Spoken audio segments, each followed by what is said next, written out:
nós estaríamos, segundo o planejado, nós estaríamos iniciando o estudo do ministério do Messias, a partir do capítulo 3 de Mateus e os outros capítulos ali dos evangelhos relacionados ao início do ministério do Messias. Porém, quando eu estava preparando para iniciar esse estudo, eu me senti levado a dar um passo atrás, né? Eu já tinha dado um passo atrás semana passada, mas vou dar outro passo atrás hoje. E antes da gente entrar no ministério do Messias, eu acho que existe algo ali em Mateus capítulo 2, que a gente precisa tratar com um pouco mais de profundidade, que é essencial nós conhecermos, para nós compreendermos com a profundidade necessária aquilo que o Messias veio cumprir na sua primeira vinda. Durante as semanas anteriores, nós falamos de várias passagens do Evangelho de Mateus, em específico, que são passagens proféticas que geram polêmica, né? que são questionáveis, como a gente tratou de maneira bem específica na semana passada. Porém, existe uma passagem profética citada por Mateus que ela é inquestionável. Tanto cristãos como judeus, eles concordam absolutamente que aquela citação de Mateus é sim uma profecia messiânica. Então hoje nós vamos tratar dessa profecia messiânica. Eu já havia comentado de uma maneira bem superficial anteriormente, mas hoje nós vamos aprofundar um pouco mais no que essa profecia nos diz com relação à vinda do Messias. Essa profecia está em Mateus capítulo 2, no versículo 6. E ela nos diz o seguinte: E tu, Belém, terra de Judá, não és de modo algum a menor entre as principais de Judá, porque de ti sairá o guia, que há de apacentar o meu povo Israel. Nesse texto aqui, Mateus está fazendo referência à profecia descrita em Miqueias, capítulo 5, versículo 2 e 3, que diz o seguinte: E tu, Belém Efrata, pequena demais para figurar como grupo de milhares de Judá. De ti sairá o que há de reinar em Israel, e cujas origens são desde os tempos antigos, desde os dias da eternidade. Portanto, o Senhor os entregará até o tempo em que a que está em dores tiver dado à luz. Então o restante de seus irmãos voltará aos filhos de Israel. Lá em Mateus capítulo 2, ele cita apenas o versículo, Mateus 2, versículo 6, ele cita apenas o versículo 2 de Miqueias. Porém, aqui, quando a gente lê o versículo 3, que ainda está fazendo referência ao nascimento deste bebê, que é citado no versículo 2, que nasceria na cidade de Belém, ele nos dá uma visão de algo muito maior, muito mais complexo, para nos ajudar a compreender a missão que Yeshua veio cumprir. Que é quando ele diz que portanto, o Senhor os entregará até o tempo em que a que está em dores tiver dado à luz, ou seja, até o momento em que aquela que está em dores der à luz, vocês estarão entregues. Quem? Quem vai estar entregues? E aí o texto seguinte fala: então o restante de seus irmãos voltará aos filhos de Israel. Esse texto é indiscutivelmente messiânico. E ele trata de maneira específica a respeito do propósito da vinda do Messias, que seria unir os irmãos aos filhos de Israel. Ou seja, se eles são irmãos, eles também são filhos. Então ele vai fazer uma união dos filhos no povo de Israel. Mas do que isso se trata? Para nós que crescemos dentro da igreja, isso é algo estranho para a gente, não é algo que a gente está familiarizado.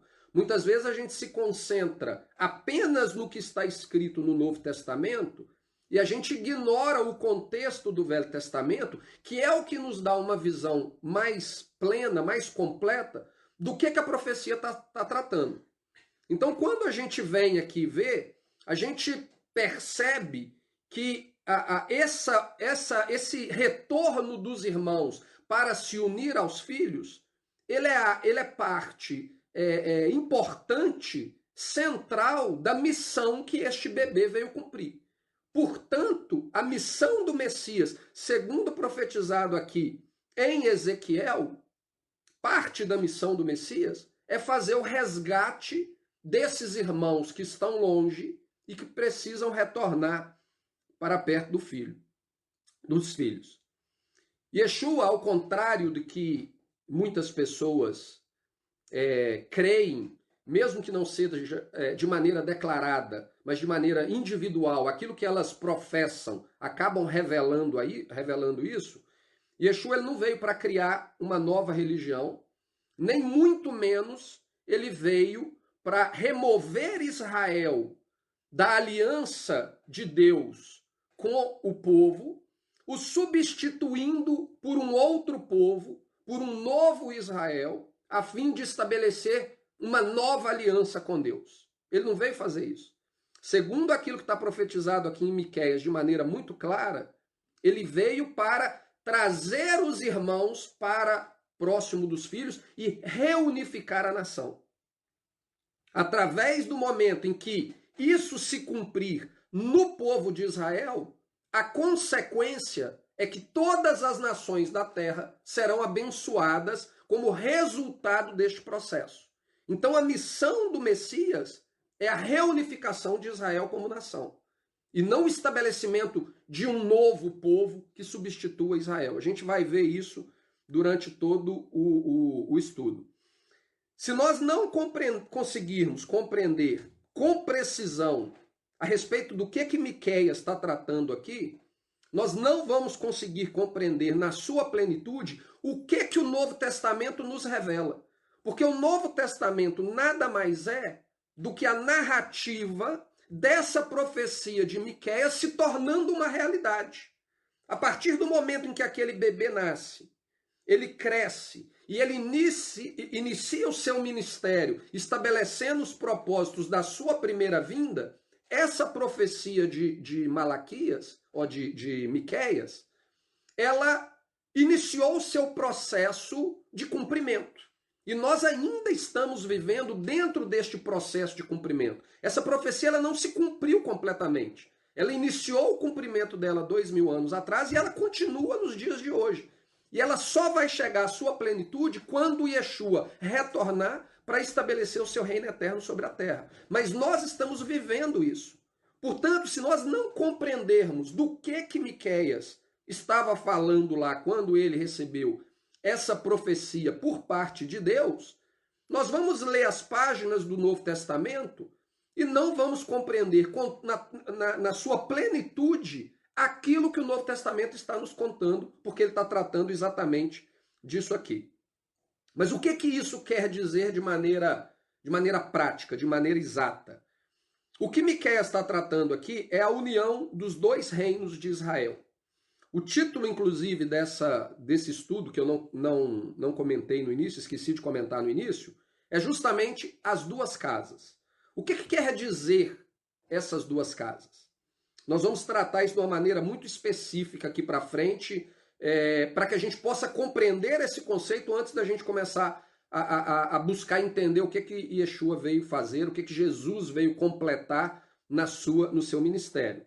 Mas, basicamente, o que as duas casas tratam é da divisão do reino de Israel. No reino do norte, que era composto por 10 tribos, e no reino do sul, que era composto por 2 tribos, a tribo de Judá e a tribo de Benjamim. O reino do norte, ele é conhecido nas escrituras como a casa de Israel, ou a casa de Efraim, ou o reino do norte. Em diferentes passagens das escrituras e diferentes profetas, eles usam essas referências de maneira intercambiadas para se referir ao mesmo grupo, as 10 tribos da região norte da terra de Israel. E o reino do sul é conhecido como a casa de Judá. O reino do norte, dentro do aspecto da profecia de Miqueias, eles são esses irmãos que estão para longe. E o reino do sul, que é a casa de Judá, eles são os filhos que estão perto. Quando a gente ouve isso, baseado naquilo que a gente escutou a vida inteira dentro da igreja, é inevitável que uma parábola bíblica estabelecida por Jesus, contada por Jesus, ela nos venha em mente, né? A imagem de um filho que foi, né, um irmão que vai embora, você tem um filho que permanece, mas o pai ainda está naquele desejo de que um dia aquele irmão volte. Né? Que história que seria essa? É óbvio que é a história do filho pródigo. A história que durante a vida inteira, pelo menos eu, dentro da igreja onde eu cresci, eu ouvi a aplicação dela como se estivesse referindo ao mundo perdido. Mas se, de certo aspecto geral, ela pode ser aplicado a qualquer pessoa que está perdida, o objetivo central dessa profecia não era esse. O objetivo central dessa profecia era fazer referência à profecia dessa parábola, me desculpem, é fazer referência a essa profecia de Miqueias. Ao fato de que aquele irmão que foi para longe, um dia ele tem que retornar. E no momento em que ele retornar, a família então estará completa e o nome de Deus será glorificado através disso. Esse é o objetivo da parábola de Yeshua. E por que Yeshua trata disso naquela parábola? Porque o ministério de Yeshua gira em torno do cumprimento dessa parábola. Como nós vamos ver mais para frente aqui, tudo que Yeshua fez, desde o início do seu ministério até o fim dele, até exatamente o último dia em que ele se comunicou frente a frente com seus discípulos, Yeshua estava tratando a respeito do cumprimento dessa parábola, dessa profecia. Essa profecia, portanto, ela é um dos aspectos centrais de tudo aquilo que Yeshua fez e, como eu já disse anteriormente, daquilo que o próprio Novo Testamento nos conta. Durante o ministério de Yeshua, né, dos evangelhos, outras citações que são feitas por Yeshua, que fazem referência direta a essa profecia, é, por exemplo, quando ele diz que ele não veio senão para as ovelhas perdidas da casa de Israel. Ao que ele estava se referindo ali? Exatamente a esse irmão que estava perdido, que estava longe, né, que para o pai ele estava morto, e aquele irmão precisa retornar para casa, para junto do filho que ficou. E uma outra passagem que nós temos já no final do ministério, que também diz respeito especificamente a essa profecia, é quando Yeshua toma o cálice do vinho e ele declara que aquele ali é o sangue da nova aliança que será derramado por vós. Ele estava citando diretamente Jeremias 31, capítulo 31, versículo 31, que de maneira específica fala a respeito da união e da reunificação de Israel, né? E através da união da casa de Judá e da casa de Israel. Então, portanto, durante todo o tempo da vida e do ministério de Yeshua, esse aspecto das duas casas, ele é uma figura central de tudo aquilo que ele fez. E se a gente não conseguir compreender isso, como que nós vamos compreender o que Jesus estava fazendo? Se eu não faço ideia a respeito do que ele estava se referindo e a missão que ele veio cumprir, como que eu vou conseguir compreender os aspectos específicos da maneira como ele estava falando, da maneira como ele estava ensinando, os locais aonde ele estava indo, as pessoas com quem ele se comunicava? Como que eu vou entender isso? Eu acabo não entendendo. E aí o resultado disso é o quê? Eu vou criar uma outra realidade baseada na minha interpretação, porém que não corresponde àquilo que está profetizado. E tudo aquilo que Yeshua nos instruiu é justamente baseado naquilo que está profetizado. Por isso que ele falava para os seus detratores, que ele ordenava aos seus detratores que examinassem as escrituras, porque eram as escrituras que davam testemunho dele. Então, quando a gente ignora essas escrituras, o resultado final é o quê? São milhares, dezenas de milhares de denominação, cada um com a sua própria interpretação, que na maioria não conseguem se encaixar e se harmonizar com aquilo que foi profetizado.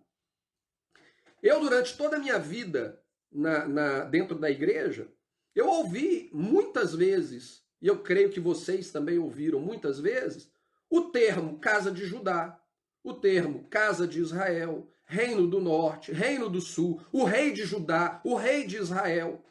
Agora, eu não sei se para vocês acontecia a mesma coisa, mas para mim, quando eles falavam do rei de Israel, do rei de Judá, do rei da casa de Israel, do rei da casa de Judá, para mim, eles estavam falando da mesma coisa. Era só uma maneira diferente de se referir ao mesmo povo, o povo de Israel.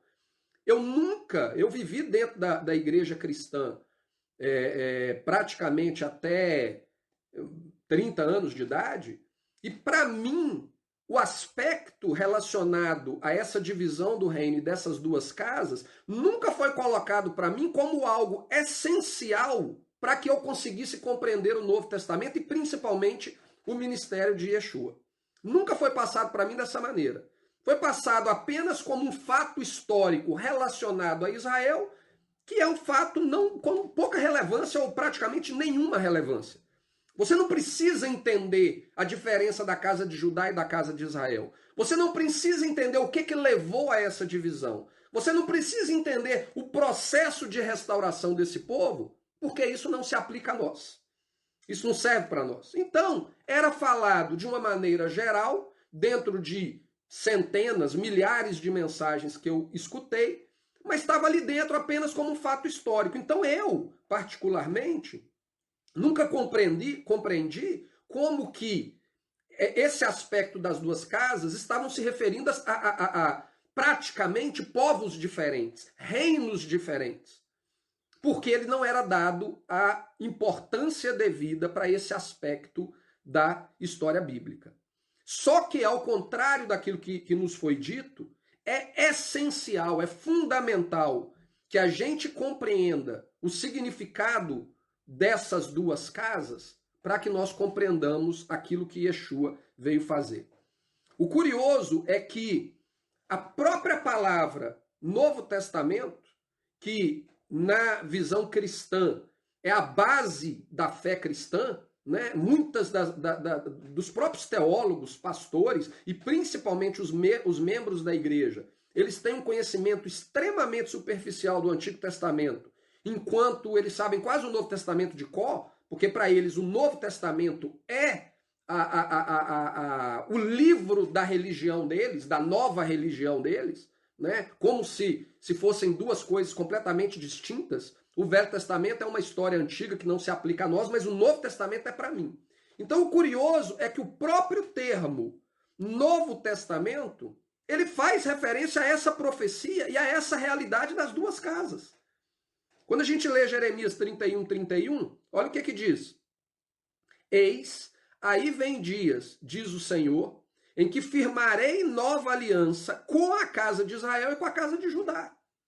Então, aqueles que têm o Novo Testamento como fundamento único praticamente da sua fé, eles ignoram o aspecto das duas casas, que na verdade é o fundamento do próprio Novo Testamento. Inclusive o termo Novo Testamento, ele não é o termo adequado para se referir ao Novo Testamento, vamos dizer assim. O termo adequado seria a nova aliança. Porque o que Deus estabeleceu foi uma nova aliança e não um novo testamento. Então, quando a gente aplica o termo correto e a gente compreende o que a nova aliança, ao que a nova aliança se refere, automaticamente, ao ler Jeremias 31, deveria acender uma luz e a gente deveria falar, peraí, o que quer dizer essa casa de Israel e essa casa de Judá? Se eu creio que Jesus morreu na cruz para derramar o sangue para me salvar, e ele declarou que aquele sangue é o sangue da nova aliança, e a nova aliança foi prometida para a casa de Israel e para a casa de Judá, como que eu me encaixo nessa realidade aqui? Como que isso se aplica a mim? Vamos lá tentar conhecer o que isso está querendo dizer, para que eu possa compreender o que o Novo Testamento quer dizer. Para que eu possa compreender aonde eu me posiciono nesse relacionamento entre Deus e o homem. Só que, infelizmente, a maioria das pessoas, elas ignoram isso. Infelizmente, elas simplesmente passam por cima e falam, não, a nova aliança se aplica a mim e isso não faz tanta diferença assim. Realmente é visto como algo irrelevante para compreendermos a mensagem de Deus E isso é um absurdo. É um absurdo porque todo o Novo Testamento gira em torno da promessa da nova aliança que foi feita para as duas casas de Israel. Então isso aí já seria um motivo para a gente virar e falar assim, peraí, deixa eu apagar tudo que eu sei até hoje, deixa eu começar do zero. Eu preciso entender o que é as duas casas, para então eu começar a compreender o que é o Novo Testamento. Eu, por exemplo, eu proponho um desafio para vocês.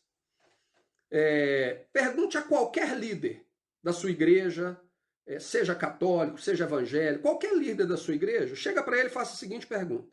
Pastor, padre, bispo, pergunta o Papa. Qual a importância da profecia relacionada às duas casas com relação à capacidade de eu compreender o Novo Testamento? Faça essa pergunta. De 0 a 10, qual o peso que você me dá na importância de eu compreender as duas casas, a profecia relacionada às duas casas, no que diz respeito à minha capacidade de compreender corretamente o Novo Testamento? Eu tenho certeza absoluta que a grande maioria vai virar para vocês e falar assim, que duas casas? Eles vão saber do que você está falando. Aqueles que souberem do que você está falando, você está se referindo à casa de Judá e à casa de Israel? É. Não tem importância nenhuma. Por quê? Aquilo que foi prometido a eles não se aplica a nós. Não se aplica a nós. A maioria vai ser essa a resposta. E, infelizmente, isso faz com que aqueles que pensam assim, quando vão interpretar o Novo Testamento, eles saem já de um ponto de partida de interpretação equivocado, errado, e o resultado é que o ponto de chegada, ou seja, a conclusão deles, tende a ser equivocada e errada. Porque se eles saem do ponto de partida errado, eles estão indo para o lugar errado. Infelizmente, isso é o que acontece com a grande maioria das pessoas. E o que me levou a querer focar nesse tema, que antes de nós entrarmos no ministério do Messias, é justamente para que nós não continuemos nesse erro. Eu, como eu já disse, durante toda a minha vida eu não fazia ideia de que isso era importante. E hoje eu sei que isso é fundamental para nós compreendermos aquilo que Jesus veio fazer. Então, eu vou compartilhar com vocês aqui algumas informações a respeito do que foi, do que é essa, vamos dizer assim, essa doutrina em torno das duas casas. Né? Talvez, se você procurar na internet, você possa achar pessoas que têm uma aplicação desse conceito até um pouco diferente do meu. Mas, em geral, nós vamos estar tratando da mesma coisa.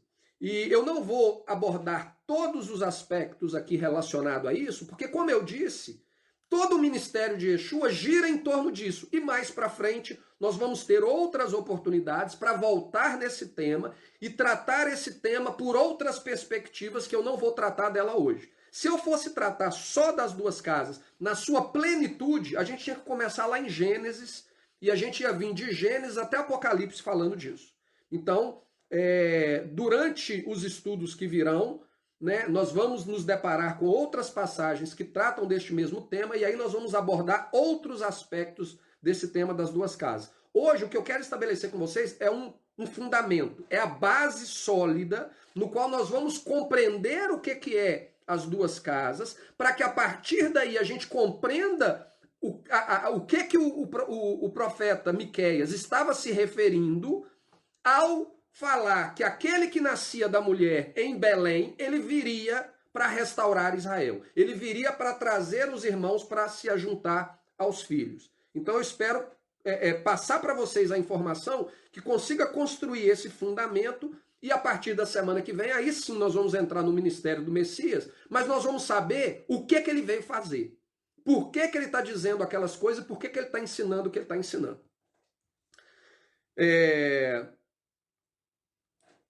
Eu escrevi nas minhas postagens, lá tanto no grupo de WhatsApp quanto na página do Facebook, os textos que eu recomendaria para que a gente estivesse lendo.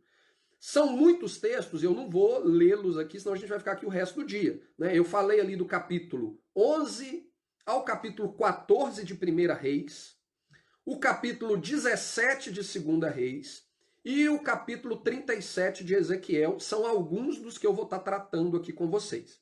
Então, começando por 1 Reis, do capítulo 11, ali é que começa a contar a história, a origem dessas duas casas. Então, basicamente, o que acontece é o seguinte: a nação de Israel, ela só foi uma nação unificada, né, uma só nação, 12 tribos debaixo da autoridade de um rei escolhido por Deus, durante 3 reinados: o reinado de Saul, o reinado de Davi e o reinado de Salomão. No capítulo 11 de 1 Reis, ele nos conta que, por causa dos pecados de Salomão, que se deixou corromper por influência das centenas de mulheres que ele tinha, de origem cananeia, ele acabou se deixando corromper por elas e construindo altares aos deuses delas na terra de Israel, e ele mesmo acabou se envolvendo com a adoração a esses deuses. Alguns dos deuses que são mencionados ali é a Ashtaroth, que era uma deusa da fertilidade lá da Babilônia, o Camus, que era um deus dos Amonitas, se eu não me engano, e o Moleque, que era o deus dos Moabitas. Então, por causa do pecado de Salomão em ter permitido que todas essas abominações fossem praticadas na terra de Israel, e não só permitido, mas ter contribuído com elas, construindo altares para que essas mulheres pudessem adorar os seus deuses dentro da terra de Israel, Deus vem a Salomão e fala com ele: olha, o que você fez, você rejeitou a minha aliança, você rasgou a minha aliança, você desobedeceu a minha lei e os meus mandamentos. Então, assim como você rasgou a minha aliança, eu vou rasgar o reino das suas mãos. Eu vou tirar o reino das suas mãos. E eu vou dar 10 tribos para uma outra pessoa. E por amor ao meu servo Davi, eu vou deixar uma tribo com o seu descendente. Isso está descrito de maneira bem clara, bem detalhada, no capítulo 11 de 1 Reis.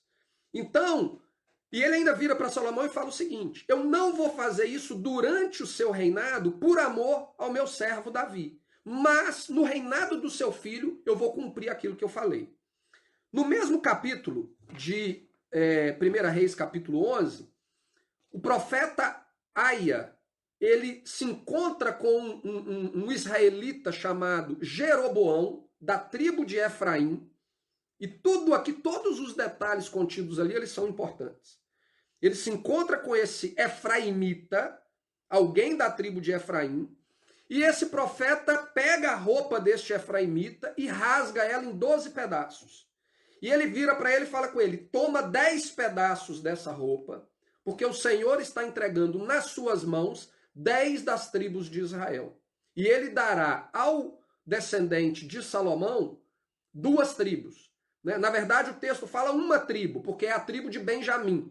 Então, o descendente de Salomão, ele reinaria sobre a tribo dele própria, que é a tribo de Judá, e ele receberia uma tribo extra, que foi a tribo de Benjamim. E isso, segundo a palavra de Deus, é o que se transformou, e é chamado, como eu mencionei no início do estudo, a casa de Judá ou o reino do sul.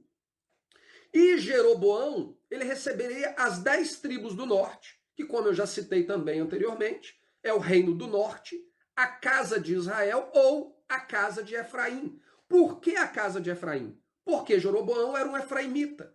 Então, o que o Senhor estava estabelecendo aqui é que ele estava entregando a autoridade do reino sobre a casa de Israel, sobre as 10 tribos de Israel, na mão desse representante da tribo de Efraim, e em algumas passagens bíblicas, este reino, Deus faz referência a ele como se fosse a própria casa de Efraim, e o reino do sul, ele estava mantendo a autoridade nas mãos do descendente de Davi, portanto, da tribo de Judá, e essa é a razão pelo qual é conhecida como a casa de Judá. Após a morte de Salomão, essa profecia, ela se cumpriu de maneira literal. Basta vocês lerem ali capítulo 11 ao capítulo 14 de 1 Reis, que vocês vão ver o que aconteceu, as circunstâncias que aconteceram, que levaram a essa divisão das tribos. Né? Tudo isso produzido pelo próprio Deus. Né? Chega um determinado momento que Roboão, ele quando vê que as tribos do norte, elas haviam rejeitado a autoridade dele e haviam proclamado como rei Jeroboão, eles tentam ir em guerra contra Jeroboão e Deus o interrompe e fala, não, não, fica quieto aí porque foi eu que fiz isso. Foi eu quem determinei isso. E aí ele não sai em guerra contra as 10 tribos. Mas o que acontece ali é que, durante o reinado de Roboão, então, o reino de Israel ele é dividido e ele nunca mais voltou a ser uma só nação. Desde então, Israel tem sido 2 reinos separados, ou pelo menos durante aquele período que nós vamos ver o que acontece com essas 2 casas. Eles se tornaram, então, um reino dividido, eles se tornaram inimigos uns dos outros, ao ponto que, em alguns momentos, chegou a ter guerra entre o reino do norte e o reino do sul, entre a casa de Israel e a casa de Judá. Eles chegaram a guerrear uns contra os outros. O nível de inimizade de um contra o outro chegou a esse extremo.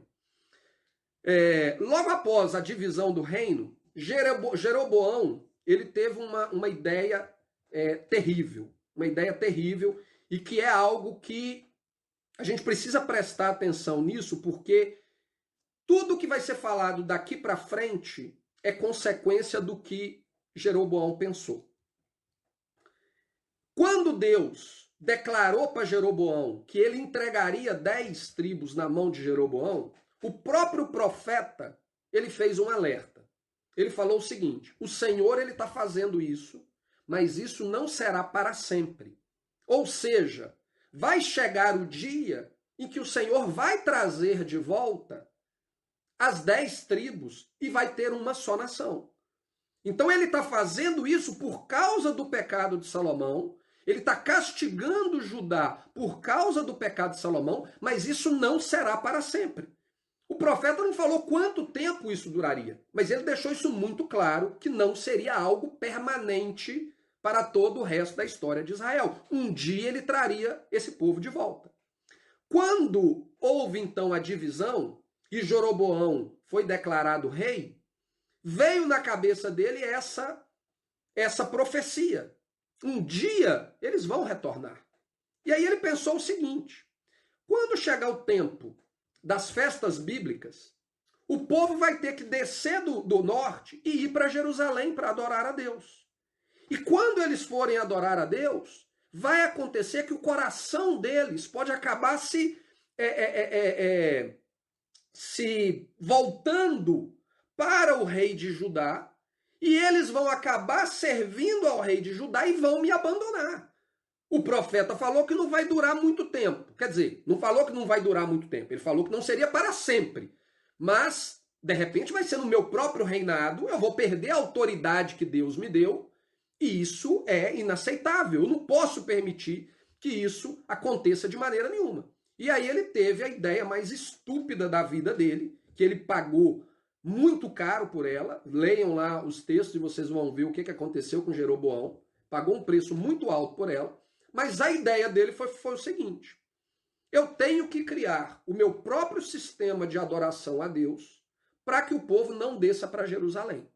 Então ele estabeleceu na região das tribos do norte 2 altares para adorarem a Deus. E ele colocou ali naqueles 2 altares um bezerro de ouro para que o povo levassem as ofertas a Deus e cultuassem a Deus diante daquele bezerro de ouro.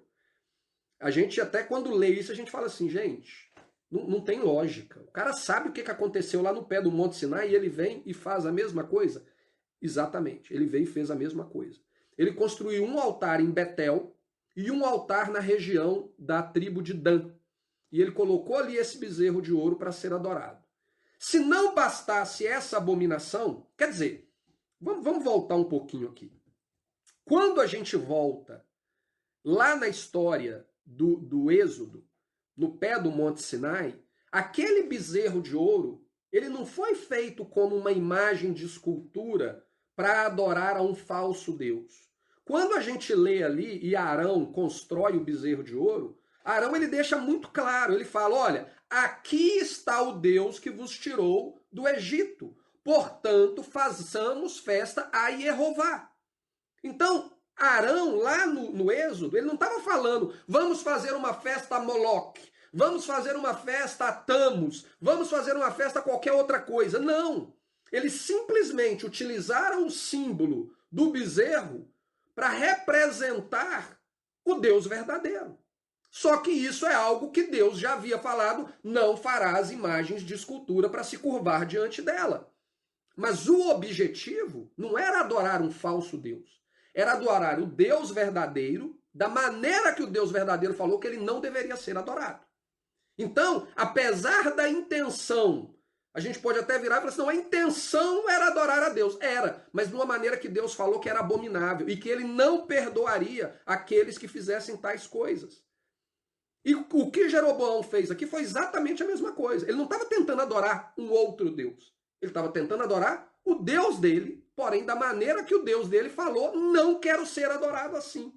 E eu não vou perdoar aquele que tentar me adorar da maneira que os povos dessa terra adoraram aos seus falsos deuses. A gente já tratou disso nas últimas semanas. Então ele estabeleceu ali esses dois altares, colocou ali o bezerro de ouro, e aí o que ele fez? Ele mudou a data das festas. A festa bíblica de tabernáculo, por exemplo, que acontecia no 7º mês, ele estabeleceu que ela aconteceria no 8º mês. E aí ela aconteceria no 8º mês, ela seria celebrada no local aonde ele estabeleceu para que ela fosse celebrada, contrariando a lei de Deus que determinou que as festas de peregrinação deveriam ser celebradas em Jerusalém. E para piorar, ele nomeou pessoas de entre o povo para exercerem o papel de sacerdotes e levitas, mesmo eles não sendo da tribo de Levi. Então ele pegou os sacerdotes ilegítimos para poder serem os instrutores do povo em uma religião híbrida, um sistema religioso híbrido que tentava unir o santo com o profano e com todas as modificações que ele estabeleceu para manter o povo preso a ele. Então, ao invés de Jeroboão olhar para o que aconteceu com Salomão, ver as consequências que a atitude de Salomão, de ter se envolvido com a adoração a falsos deuses, de ter praticado o sincretismo religioso de adotar práticas pagãs na adoração ao Deus verdadeiro, e o preço que toda a nação estava pagando por causa daquilo, ao invés dele olhar para isso e falar, não, eu vou fazer diferente. O Senhor entregou na minha mão as 10 tribos e eu vou instruí-las a se submeter ao Senhor, para que aquela maldição que veio um dia, ela não recaia de novo contra mim. Ao invés disso, o que ele faz? Não, ele não estava preocupado em colocar o povo sujeito a Deus. Ele estava preocupado em colocar o povo sujeito a ele. Ele não queria perder o controle dele. E para não perder o controle dele, ele então criou esse sistema religioso que passou a ser o sistema oficial da casa de Israel, né, do Reino do Norte. A partir dali, a região da Samaria, que é a região da tribo de Efraim, que era a tribo de Jeroboão, ela se tornou o centro desse sistema religioso abominável a Deus dentro da casa de Israel.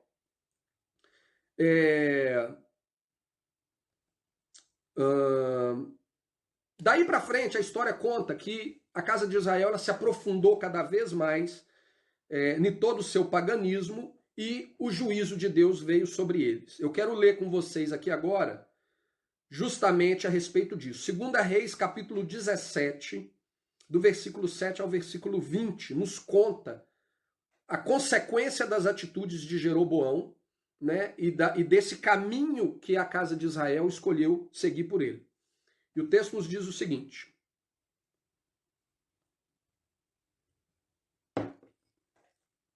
Segunda Reis 17, versículo 7 ao versículo 20.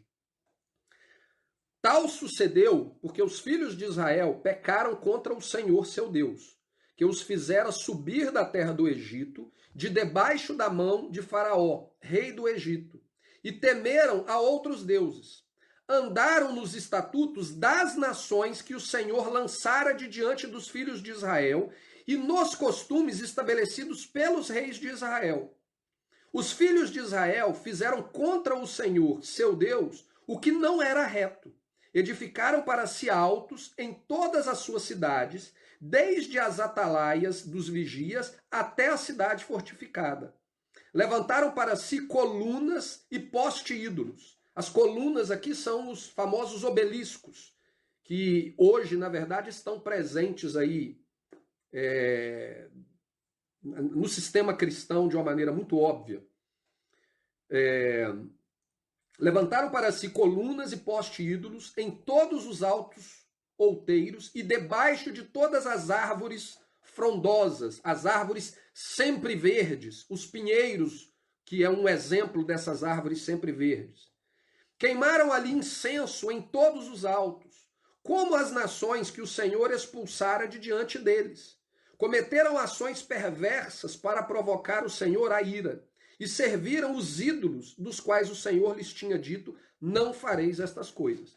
Então eles começaram tentando adorar a Deus de uma maneira que Deus havia declarado ser abominável e terminaram adorando a falsos deuses. O resultado final é esse. Uma coisa acaba puxando a outra. Você ignora o parâmetro estabelecido por Deus como um parâmetro de santidade para você ser santo como ele é santo. Você adota práticas pagãs, a consequência é que você vai se aprofundar cada vez mais naquilo e vai chegar um determinado momento que você não vai conseguir mais distinguir a adoração ao Deus verdadeiro e a adoração ao falso Deus. E esse foi o que aconteceu com o povo de Israel.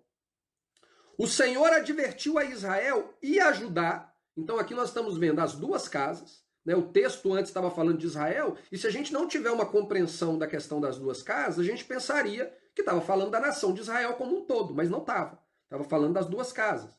O Senhor advertiu a Israel e a Judá, por intermédio de todos os profetas e de todos os videntes, dizendo: voltai-vos dos vossos maus caminhos e guardai os meus mandamentos e os meus estatutos, segundo toda a lei que prescrevi aos vossos pais e que vos enviei por intermédio dos meus servos, os profetas. Porém, não deram ouvido. Antes, se tornaram obstinados, de dura servir, como os seus pais, que não creram no Senhor, seu Deus. Ou seja, por mais que as pessoas os alertavam, vocês estão indo para o caminho errado, o juízo de Deus vai vir sobre vocês, vocês estão misturando o santo com o profano, Deus odeia esse tipo de adoração.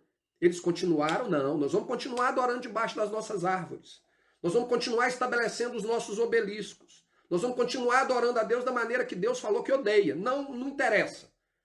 Continuaram ali com a dureza, continuando o mesmo erro dos pais dele no passado.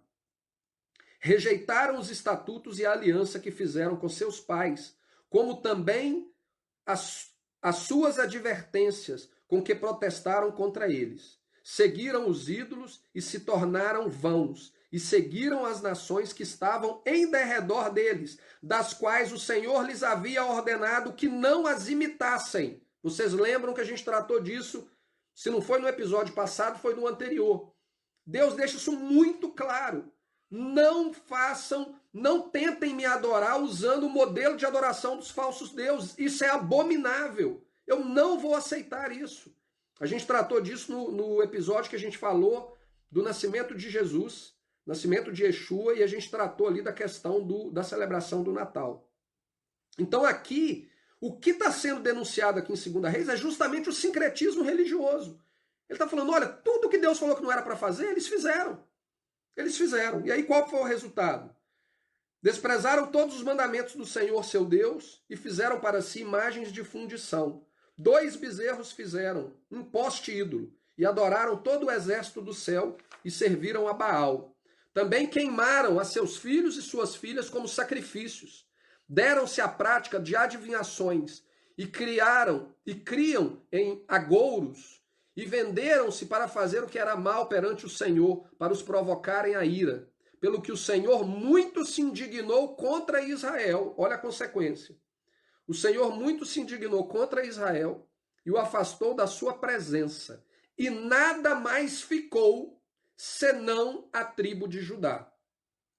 também Judá não guardou os mandamentos do Senhor seu Deus. Antes, andaram nos costumes que Israel introduziu, pelo que o Senhor rejeitou a toda a descendência de Israel e os afligiu e os entregou nas mãos dos despojadores, até que os expulsou da sua presença. Então o texto aqui, ele deixa muito claro que, primeiro ele apresenta o pecado de Israel, ele mostra que Judá não foi diferente de Israel, mas o texto deixa claro que o peso das consequências do juízo de Deus para a casa de Israel foi muito mais severo do que para a casa de Judá. A gente vai ver isso no texto de Jeremias, onde ele é ainda mais específico com relação a isso. Mas o texto aqui em 1 Reis, ele fala o seguinte: a casa de Israel, ele afastou da sua presença, ele mandou para longe.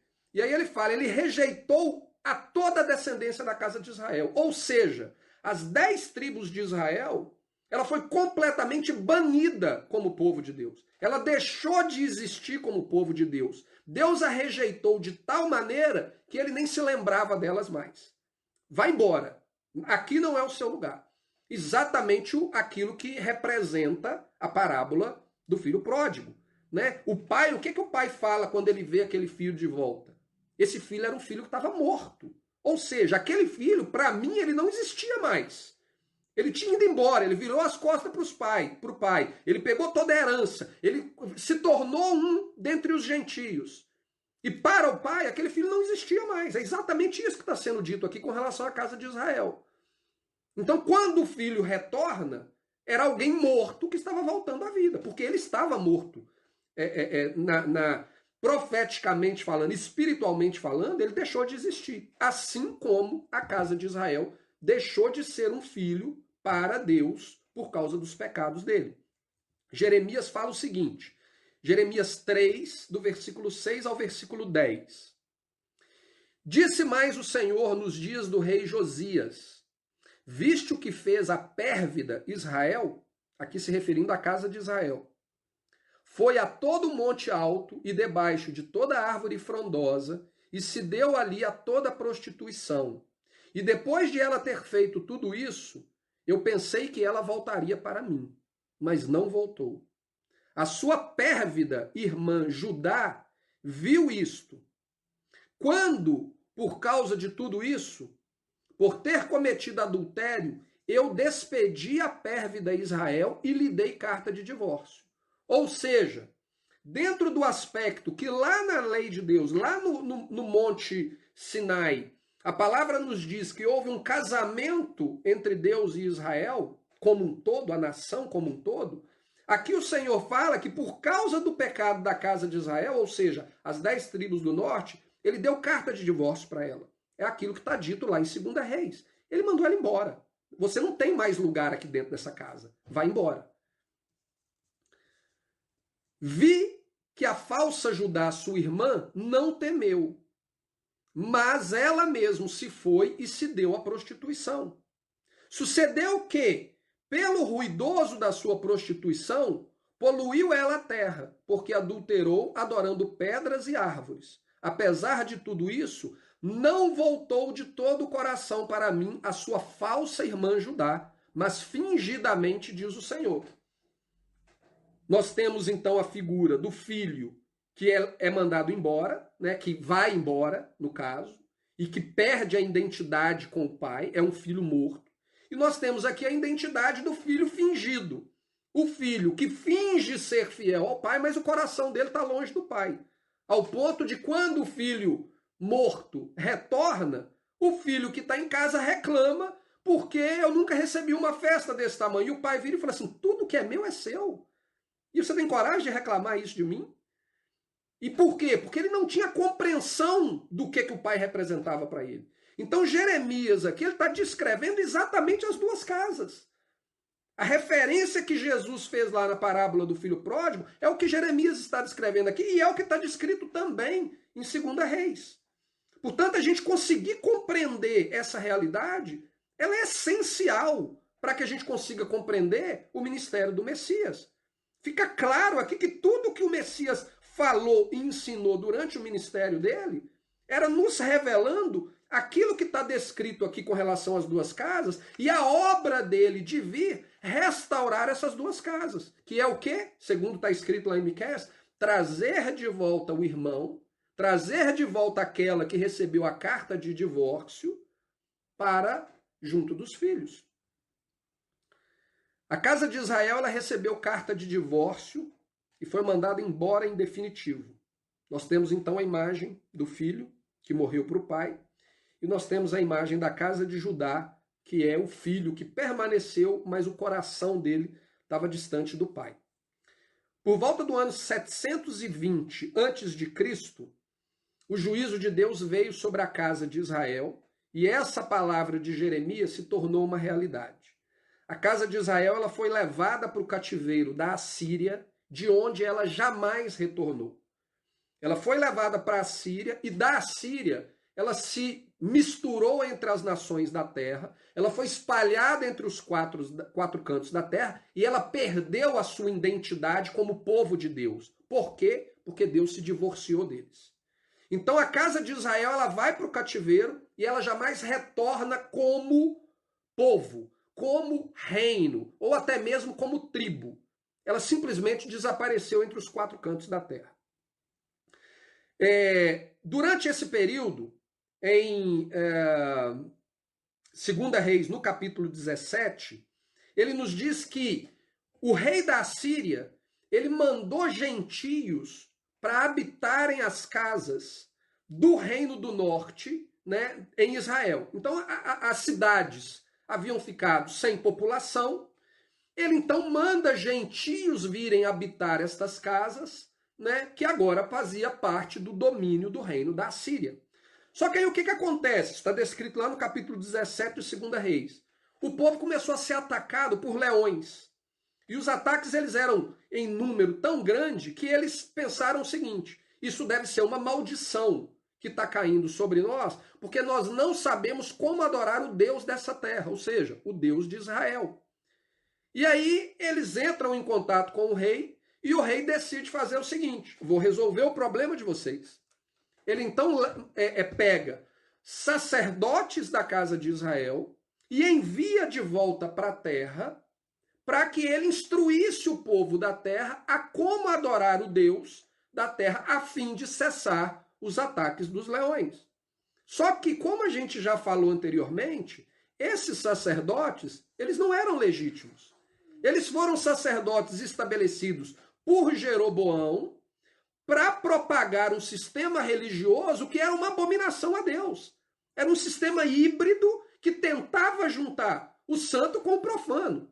E eu digo, tentava juntar o santo com o profano, é porque não tem maneira de você juntar o santo com o profano. A partir do momento que você pega aquilo que é profano e une ao santo, se tornou tudo profano. E esses sacerdotes que são mandados de volta para a terra são exatamente os descendentes daqueles sacerdotes ilegítimos estabelecidos por Jeroboão para propagar o sistema de religião que ele estabeleceu. O resultado não poderia ser outro. 2 Reis 17, versículo 32 e 33. Olha o que acontece depois que esses sacerdotes voltam para instruir o povo na adoração a Deus. Mas temiam também ao Senhor, dentre os do povo, constituíram sacerdote dos lugares altos. Ou seja, além dos sacerdotes que já não eram legítimos, eles ainda instituíram outros sacerdotes que não eram legítimos. E eles temiam ao Senhor, temiam a Jeová. Mas eles estabeleceram sacerdotes nos lugares altos, os quais oficiavam a favor dele nos santuários dos altos. De maneira que temiam o Senhor e, ao mesmo tempo, serviam aos seus próprios deuses, segundo o costume das nações dentre as quais tinham sido transportados. Então, aquilo que, na verdade, deveria ter sido corrigido, que era limpar o povo completamente das abominações, da contaminação do sistema religioso pagão, os conduzindo a se submeter ao Deus de Israel, porque a história do próprio Novo Testamento deixa claro que Deus está sempre de braços abertos para receber qualquer um. E o exemplo claro disso é a história de Ruth, a história de Raquel, né, que eram gentias, que cresceram numa cultura pagã, o próprio Caleb, que eram gentios, que cresceram numa cultura pagã, mas que, ao crer no Deus de Israel, se submeteram a ele com fidelidade, com sinceridade, e foram recebidos como parte do povo de Deus. Então, ao invés de fazer isso, o que foi apresentado para eles foi a religião profana, a religião abominável a Deus, que os permitiu continuar na prática daquilo que é abominável. Ou seja, você teme o Deus verdadeiro, mas você não se desconecta das práticas pagãs que você herdou da sua vida passada. Versículo 41 de 2 Reis, capítulo 17. Assim, estas nações temiam o Senhor e serviam as suas próprias imagens de escultura, como fizeram seus pais. Assim faziam também seus filhos e os filhos dos seus filhos até o dia de hoje. Então essa maldição, ela foi passando de geração em geração, de geração em geração. E quando o autor do livro de Reis escrevia, era algo ainda comum no povo daquela época. O famoso sincretismo religioso, que a gente já tratou em estudos anteriores, ele estava presente aqui, portanto, levando as pessoas que se declaravam servas do Deus verdadeiro continuarem contaminadas com aquilo que Deus declarou abominável. Dessa realidade que a gente vê aqui acontecer 720 anos antes de Cristo, nasce aquilo que as Escrituras no Novo Testamento nos apresenta como o povo samaritano.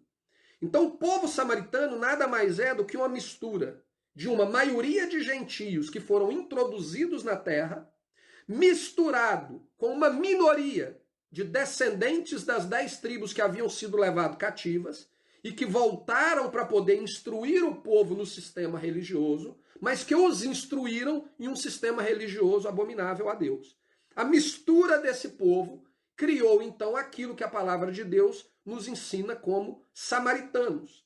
E aí, quando a gente consegue compreender isso, a gente consegue entender o porquê o povo judeu não se dava bem com os samaritanos. Porque eles sabiam quem eram eles. Eles sabiam da árvore que eles vieram, o fruto que eles eram. Eles sabiam toda essa história. E por isso eles não se davam bem com os samaritanos. Os manuscritos, os samaritanos modernos de hoje, eles possuem manuscritos antigos da Torá, que são considerados um dos manuscritos mais antigos da Torá. Porém, quando você lê o 10º mandamento desse manuscrito dos samaritanos, o nosso 10º mandamento é não cobiçarás, né, Milene? Né? Não sabe também não, né? Nem eu. Mas eu acho que é não cobiçarás o bem do seu próximo, né? Eu acho que é. Vou fazer feio aqui se eu estiver errado, mas eu acho que é. Olha lá, lê lá, nós temos ali pregado na porta. O último. Não cobiçarás. Isso, eu sei, gente. Não passei vergonha. Então, o nosso é esse. No dos samaritanos no Monte Gerizim adorará o Senhor seu Deus.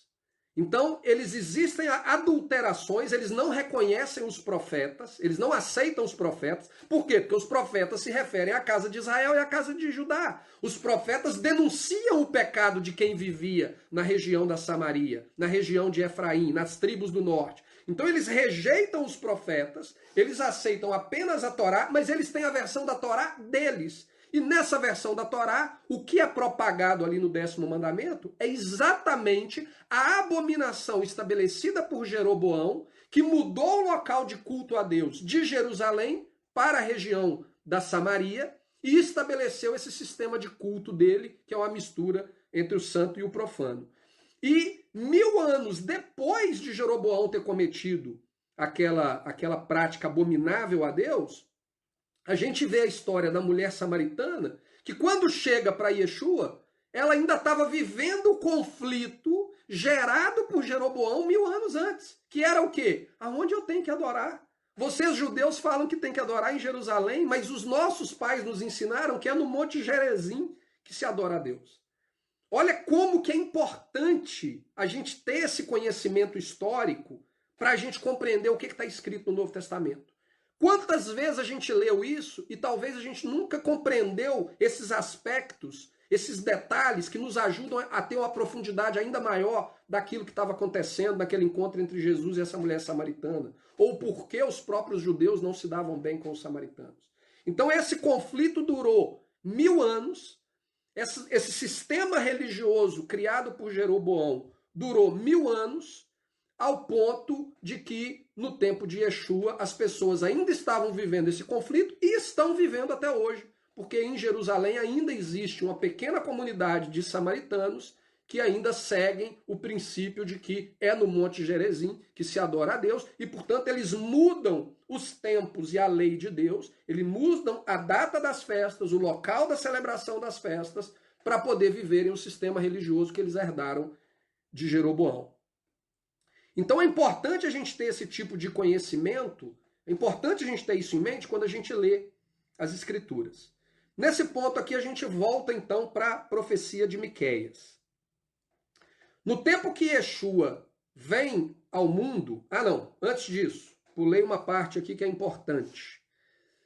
580 a.C., chega o tempo do juízo de Deus sobre a casa de Judá. A gente viu lá que Judá viu as práticas abomináveis cometidas por Israel e ela não fez diferente. Apesar dela ter permanecido ali perto do pai, ela permaneceu com fingimento, porque ela também se contaminou com essas mesmas abominações. Então, por volta de 580 a.C., chegou o tempo do cativeiro da casa de Judá. Porém, como nós sabemos, esse cativeiro durou 70 anos. Portanto, ao contrário do que aconteceu com a casa de Israel, que foi levada para a Síria e que nunca mais voltou como povo, voltou ali algum grupo pequeno para poder instruir o povo na falsa religião deles, mas nunca voltaram como povo eles deixaram de existir praticamente. Judá não, Judá retorna para Israel. A gente conhece essa história muito bem, reconstrói Jerusalém, reconstrói o templo e estabelecem ali o reinado da casa de Judá. Como resultado disso, a casa de Judá ela se tornou o único representante da nação de Israel como um todo. E é aí que surge o termo judeu para se referir ao povo de Israel na sua totalidade. O termo judeu na Bíblia, ele só aparece 1.200 anos depois de Abraão, exatamente durante o período dessa divisão. Eles passaram a se referir ao povo que vivia na região da Judéia, na região do Reino do Sul, como sendo os judeus, independente da tribo que você fizesse parte dela. Então, quando Israel desaparece, a casa de Israel desaparece no cativeiro e Judá retorna do cativeiro, Judá, então, ele assume para si, e no meu entendimento, ele usurpa a identidade da nação como se ele fosse o único representante da nação. E agora, para você ser considerado parte do povo de Deus, você não tem que se tornar um israelita, você tem que se tornar um judeu. Portanto, o termo judeu ele é um termo incorreto para se referir ao povo de Deus como um todo. Antes dessa divisão, o termo que era utilizado para se referir à nação como um todo eram israelitas. E de maneira específica, dependendo da tribo que cada pessoa fizesse parte, você poderia se referir a ele como um rubenita, como um benjamita ou como um judeu, se aquela pessoa fosse da tribo de Judá. Só que aqui nessa época, os termos específicos para as tribos, eles foram completamente aniquilados, ignorados, porque a casa de Judá usurpou para si a identidade de Israel e Israel agora é ela. Tanto que hoje existem historiadores que falam que foram encontrados descendentes de Manassés, da tribo de Manassés, na região da Índia. E quando esses descendentes quiseram retornar para a nação, o que eles têm que fazer? Eles têm que passar por um processo que confirma a sua conversão ao judaísmo, a religião dos judeus, não é a religião de Israel, é a religião dos judeus. Então aquele povo da tribo de Manassés, eles têm que passar dentro dos parâmetros estabelecidos pelo judaísmo para eles voltarem para a terra e aí eles vão ser reconhecidos como judeus e não como descendentes de Manassés, por mais que todos saibam que eles são descendentes de Manassés. Então é uma usurpação de identidade que, segundo a própria palavra de Deus, descrita lá em Jeremias capítulo 31, o Messias veio para pôr um fim nela. Porque quando a gente lê a profecia da nova aliança, quando se unirem a casa de Judá e a casa de Israel, o que vai permanecer é Israel e não Judá. O que vai permanecer é a nação de Israel, não a nação dos judeus. E hoje o que existe no mundo é Israel, a nação do povo judeu. É isso que a gente ouve. Então, aquilo que está profetizado ainda não se cumpriu de maneira plena. Porque no dia que se cumprir de maneira plena, não vai existir a terra dos judeus. Vai existir a terra de Israel, do povo de Israel. E a palavra de Deus nos diz em Ezequiel, capítulo 44, se eu não me engano, que quando o Messias estabeleceu o reino dele, a terra será dividida em 12 regiões para cada tribo. Assim como foi no período em que a terra era unificada, né, quando o reino era unificado debaixo da autoridade de Saul, de Davi e de Salomão, debaixo do reino do Messias, ela novamente será reunificada e a autoridade estará diante dele e cada tribo será reconhecida pelo seu próprio nome. E quando a gente lê lá no livro de Apocalipse a respeito da cidade santa, da Nova Jerusalém, a palavra de Deus fala que ela tem 12 portas. Uma porta para cada tribo de Israel. A gente não tem naquela cidade a porta da igreja gentílica e nós não temos naquela cidade a porta para o povo judeu.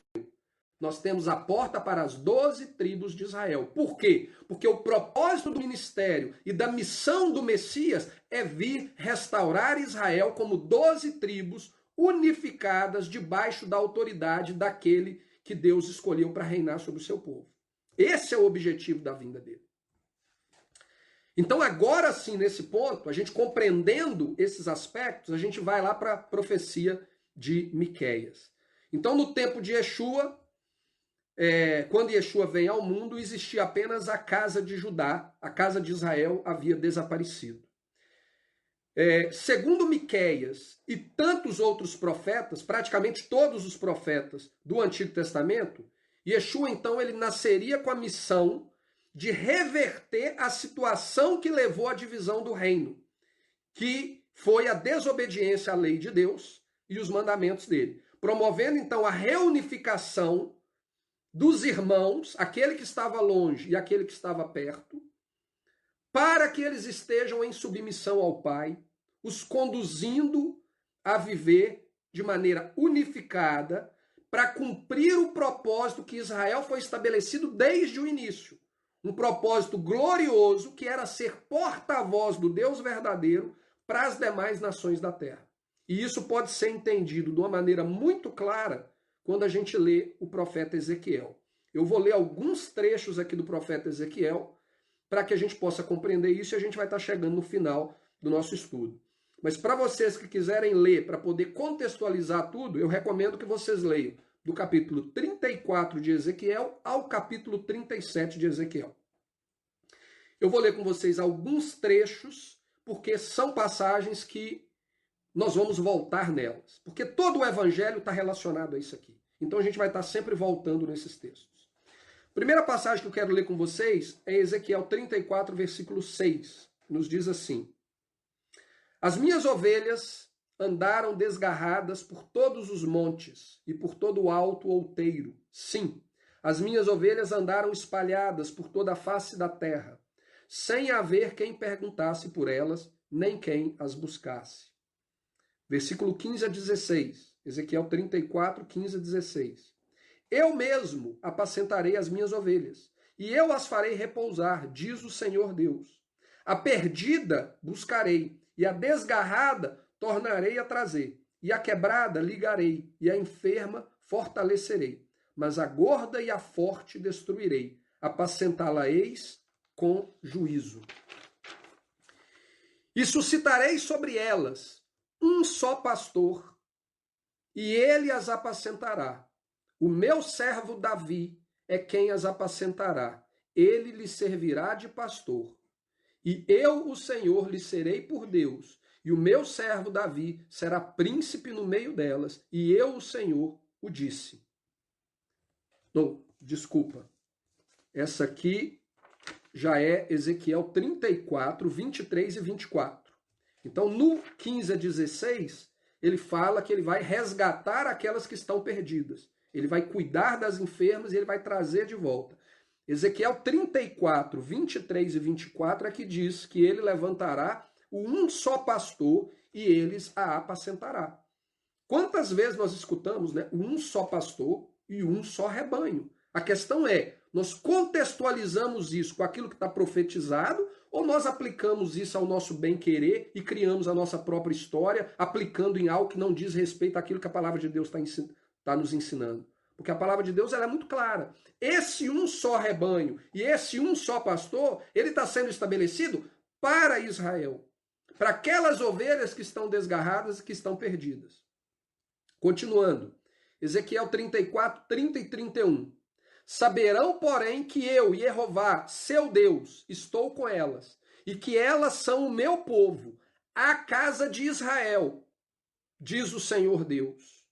Vós, pois, ó ovelhas minhas, ovelhas do meu pasto, homens sois, porém eu sou o vosso Deus, diz o Senhor Deus. Quando a gente lê lá Jesus falando que as minhas ovelhas ouvem a minha voz e reconhecem ela, ele estava se referindo a isso aqui. Ele estava se referindo à casa de Israel, que quando ouvisse a voz dele, o identificaria como aquele que vem restaurar aquilo que foi destruído logo após o reinado de Salomão. E que desde então nunca mais voltou a existir. Ele veio cumprir aquilo que o profeta falou para Jeroboão, de que o reino ele não permaneceria dividido para sempre, que chegaria o tempo em que ele retornaria. Só que quando o Messias viesse, as ovelhas estariam espalhadas.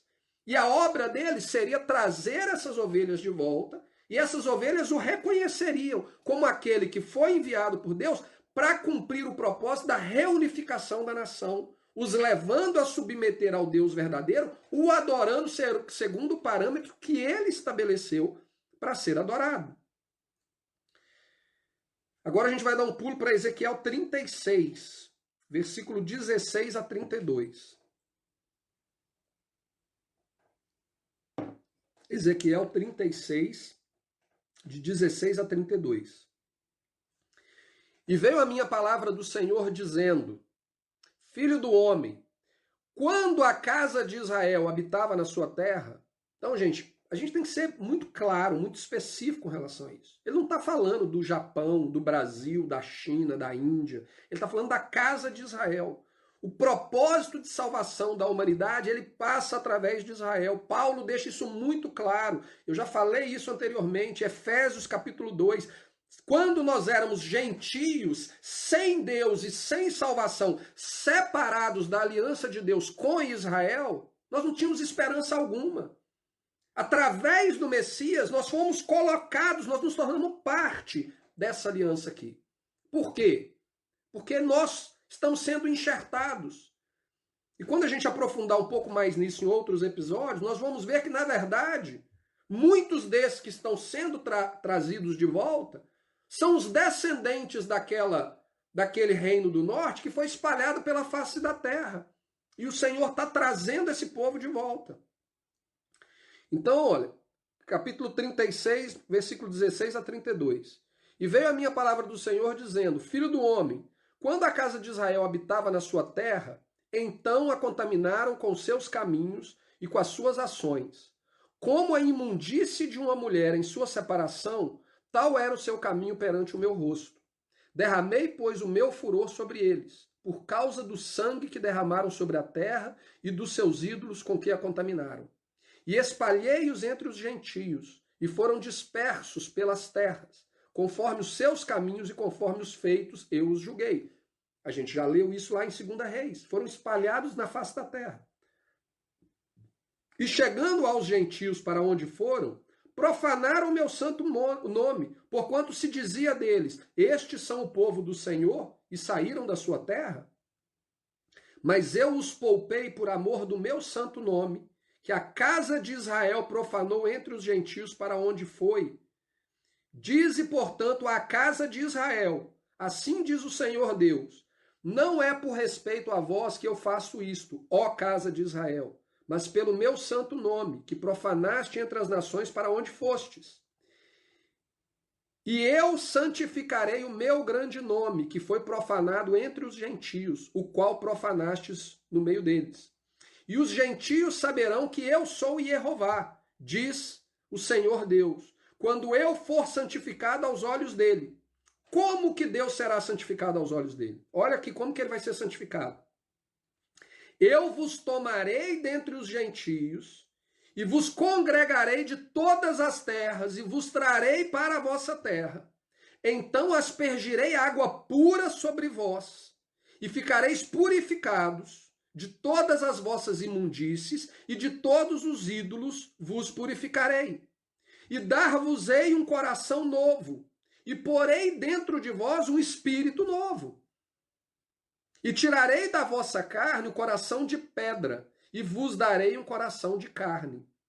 E porei dentro de vós o meu espírito, e farei que andeis nos meus estatutos, e guardareis os meus juízos e os observeis. Ou seja, aquele caminho que levou Israel à destruição e à dispersão entre as nações da terra, ele vai ser revertido.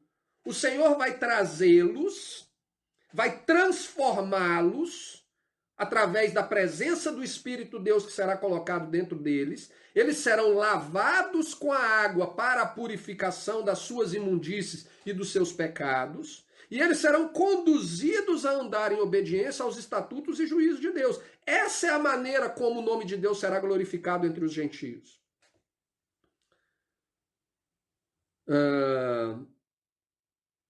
E habitareis na terra que eu dei aos vossos pais, e vós sereis o meu povo, e eu serei o vosso Deus. E livrá-los-ei de todas as vossas imundícies. E chamarei o trigo e o multiplicarei, e não trarei fome sobre vós. E multiplicarei o fruto das árvores, e a novidade do campo, para que nunca mais receba o opróbrio da fome entre os gentios. Então vos lembrareis dos vossos maus caminhos. Então você vai olhar para trás e vai lembrar o que te trouxe até aqui. Você vai olhar, no nosso caso hoje, você vai olhar 3.000 anos atrás, no tempo de Salomão, no tempo de Roboão, no tempo de Jeroboão, e você vai entender o mal que aconteceu ali, que gerou todo esse sofrimento durante 3.000 anos. E quando você tiver consciência disso, você vai lembrar dos seus maus caminhos, dos vossos feitos, que não foram bons, e vocês terão nojo em vós mesmos das vossas iniquidades e das vossas abominações. Não é por amor de vós que eu faço isso, diz o Senhor Deus. Notório vos seja, envergonhai-vos e confundi-vos por causa dos vossos caminhos, ó casa de Israel. Versículo 36 e 38 de Ezequiel 36. Então saberão os gentios que tiverem ficado ao redor de vós, que eu, o Senhor, tenho reedificado as cidades destruídas e plantado o que estava devastado. Eu, o Senhor, o disse e o farei. Assim diz o Senhor Deus. Ainda por isso serei solicitado pela casa de Israel que lhe o faça. Multiplicar-eis os homens como um rebanho, como rebanho santificado, como rebanho de Jerusalém nas suas solenidades. Assim as cidades desertas se encherão de rebanhos de homens e saberão que eu sou o Senhor. Ou seja, o que está sendo descrito aqui em Ezequiel 36, e a gente vai ver isso, creio eu, que no próximo episódio a gente vai voltar aqui, é o processo que o Messias veio estabelecer, que está descrito lá em Miqueias. Ele veio para trazer os irmãos de volta. Mas o que envolve esse processo de trazer esses irmãos de volta? Tudo isso aqui. Uma transformação interna através da presença do Espírito, que é o que também está profetizado lá na Nova Aliança. O lavar com a água, o batismo do lavar com a água para a purificação do corpo. Uma transformação da mente, no qual você vai olhar para o pecado dos pais, que conduziu Israel a esse estado, e vai falar, não, não é isso que eu quero para mim. Eu tenho nojo daquilo que foi feito lá. E aí você vai ser conduzido a obedecer os estatutos e juízos de Deus, e então Deus vai mostrar você para as nações do mundo e vai dizer: esse aqui é o meu povo santo. E o nome de Deus será glorificado entre as nações, porque ele te santificou. Ele te separou, ele te conduziu através da graça dele para se tornar aquele povo que ele entendeu que você deveria ser desde o início. O objetivo de Deus para Israel desde o início era para que fosse um povo santo, para ser o porta-voz dele diante das nações da terra. E Israel jamais cumpriu isso. Mas através da obra de redenção do Messias, que começou lá no dia que ele nasceu, ele veio para fazer com que isso aqui se tornasse uma realidade. Capítulo 37, do versículo 16 ao versículo 28. Tu, pois, ó filho do homem, toma um pedaço de madeira e escreve nela, por Judá e pelos filhos de Israel, seus companheiros. E toma outro pedaço de madeira e escreve dele, por José, vara de Efraim, e por toda a casa de Israel, seus companheiros. Vocês lembram lá quem que começou o problema lá atrás? Jeroboão, o eframita. Né? Ele que criou o sistema religioso que levou a casa de Israel a ser destruída e dispersa entre as nações da terra. Então ele pega aqui duas varas, a vara de Judá e a vara de Efraim, da casa de Israel e a casa de Judá. Ajunta um ao outro para que se unam e se tornem uma só vara na sua mão. E quando te falarem os filhos do povo, dizendo, porventura não nos declararás o que significa estas coisas? Tu lhes dirás, assim diz o Senhor Deus, eis que eu tomarei a vara de José, que estava na mão de Efraim, e das tribos de Israel, suas companheiras, e as ajuntarei à vara de Judá, e farei delas uma só vara, e elas se farão uma só na minha mão, a reunificação da nação. E as varas sobre que ouve-se escrito estarão na tua mão perante os olhos deles. Dize-lhes, pois, assim diz Jeová Deus, eis que eu tomarei os filhos de Israel dentre os gentios, a casa de Israel espalhada, para onde eles foram, e os congregarei de todas as partes, e os levarei à sua terra. E deles farei uma nação na terra, nos montes de Israel, e um rei será rei de todos eles. E nunca mais serão duas nações, nunca mais para o futuro se dividirão em dois reinos. E nunca mais se contaminarão com seus ídolos. Olha, gente, capítulo 36 falou, vocês vão ter nojo do que aconteceu no passado.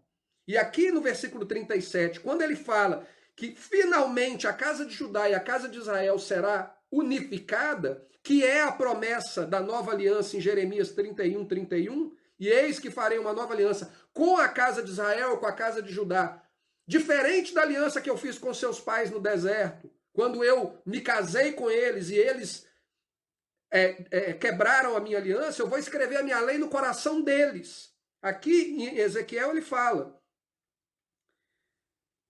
farei uma aliança de paz com eles. Não, voltando aqui atrás. E o meu servo Davi será rei sobre eles, e todos eles terão um só pastor. Capítulo 34. Buscando as ovelhas desgarradas. E andarão nos meus juízos, e guardarão os meus estatutos e os observarão. E habitarão na terra que dei ao meu servo Jacó, em que habitaram vossos pais, e habitarão nela, ele e seus filhos, e os filhos dos seus filhos para sempre. E Davi, meu servo, será seu príncipe eternamente. E farei com eles uma aliança de paz, e será uma aliança perpétua, para sempre. Nós não precisamos mais de uma outra aliança. Nós já temos a aliança perpétua no sangue do Messias. E essa aliança veio para fazer com que isso aqui se tornasse uma realidade. E os estabelecerei, e os multiplicarei, e porei o meu santuário no meio deles para sempre. E o meu tabernáculo estará com eles, e eu serei o seu Deus, e eles serão o meu povo. E os gentios saberão que eu, Jeová, que santifico a Israel, quando estiver o meu santuário no meio deles para sempre. Então, tudo aquilo que Ezequiel está falando aqui do capítulo 34 ao capítulo 37, é aquilo que eu descrevi para vocês a respeito das duas casas, utilizando 1 Reis e 2 Reis. Aqui Ezequiel ele nos mostra, 1 Reis e 2 Reis nos mostra o início do problema, aonde originou o problema, a consequência desse problema, e aqui Ezequiel nos faz um relato breve daquilo que aconteceu e a solução para o problema, que vem através do nascimento do Messias, descrito por Miqueias. Aquele que nasceu em Belém, ele veio para trazer os irmãos para se unir aos filhos. Agora, não é simplesmente trazer para se unir. Existe todo um contexto que está plenamente descrito aqui. O que Deus está fazendo é a restauração de Israel e revertendo a maldição. Deus escolheu Israel e fez uma aliança com eles para que eles fossem os seus representantes, os seus porta-vozes, os seus embaixadores diante de todas as nações da terra. É isso que está descrito lá no livro de Êxodo. O projeto inicial de Deus para Israel era para que eles fossem os embaixadores do Deus vivo diante das demais nações do mundo, para anunciar a glória do Deus vivo às demais nações do mundo. Essa aliança ela era baseada em bênção e maldição. Israel quebrou essa aliança. Foi colocado debaixo da maldição por desobedecer às leis de Deus e se envolver com o culto aos falsos deuses, tais como Astarote, Camus e Moleque. Deus derramou seu juízo sobre Israel, sobre a casa de Israel e sobre a casa de Judá por causa dos pecados do povo, porque eles escolheram seguir no caminho de desobediência. E a começar pelas 10 tribos de Israel, eles foram espalhados pelos 4 cantos da terra. Mas Deus prometeu que isso não seria para sempre. Um dia ele reverteria essa realidade e levantaria um rei que poria um fim à maldição, e Yeshua veio exatamente para cumprir esse propósito. Muitas pessoas dizem que Yeshua veio para pôr um fim na lei, mas a palavra de Deus ela é muito clara. Ele veio pôr um fim na maldição da lei. A maldição é que foi pregada no madeiro, e não a lei. A maldição que estava sobre Israel e que o havia conduzido a se afastar de Deus, receber a carta de divórcio, é que foi anulada, para que Israel pudesse retornar para Deus e se tornasse propriedade dele novamente. É isso que Yeshua veio cumprir. Como que ele veio fazer isso? Através do lavar da água e da renovação do Espírito, colocando o Espírito de Deus dentro de nós. Para quê? Para que eles reconhecessem os seus pecados, se arrependessem dos seus pecados, tivessem nojo das abominações que foram cometidas no passado e que os conduziram a viver essa realidade longe de Deus, e retornassem a uma situação de submissão ao Deus verdadeiro, submissão aos parâmetros de santidade estabelecidos por Deus verdadeiro, em obediência aos estatutos e juízos do Pai. O resultado final disso tudo é que Jeová traria de volta as ovelhas perdidas, reunificaria a nação, a fim de que a mesma pudesse finalmente cumprir o seu propósito de ser um povo santo diante de Deus e um porta-voz desse Deus para as nações da terra. E Yeshua veio ao mundo para cumprir essa missão. E os evangelhos nos contam como tudo começou. E a gente precisa entender isso aqui para a gente poder conseguir entender o que está escrito lá.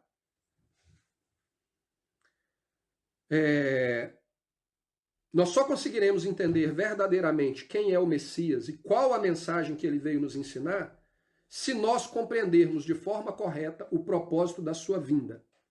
Aí algumas pessoas podem virar e falar assim, Marcelo, mas você está confundindo, ele não veio para isso, ele veio para a igreja. A prova de que é isso que ele veio fazer está na última palavra de Yeshua aos seus discípulos antes dele subir ao céu.